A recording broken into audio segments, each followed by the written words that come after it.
I'm meteorologist Alyssa Heilman, starting with a look at our precipitation outlook for July 19th through the 23rd and seeing wetter than normal conditions for the majority of the United States, especially the eastern half. A few areas on the west coast and in the south seeing a little bit drier than normal. That's Northern California, Oregon, Nevada into Idaho, as well as down in southern Texas. Then shifting to our temperature outlook for that same time period, mostly above average temperatures expected for the majority of the United States, specifically there in the southern United States, Texas, Louisiana, down into Florida, expecting those above normal temperatures, as well as a lot of the western half and the southern portions of the United States. Now, a check of our drought monitor, we're seeing pretty similar to what we saw last week. A lot of the eastern half of the United States, especially the East Coast, seeing those better drought conditions, but still a big concern, especially as we get into some of those western portions of the United States, as well as some areas.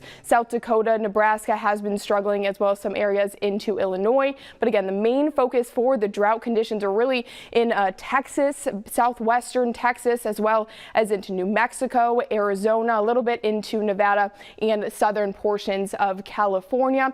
Rain concentration for the next 7 days. Well, starting in Florida, they could also use some of that rainfall. They're going to see a good amount of it. You can see a lot of those reds, which is 3 to 4 inches of rainfall over the next 7 days, as well as some areas of the East Coast. They don't need it as much, but going to see some of that rainfall. South Dakota, Nebraska, areas that do need rainfall, going to get, again, a good amount, some of those purples and the reds in there. And then areas of New Mexico, as well as Arizona, getting some of those purples as well. So better drought conditions expected as we get that rainfall.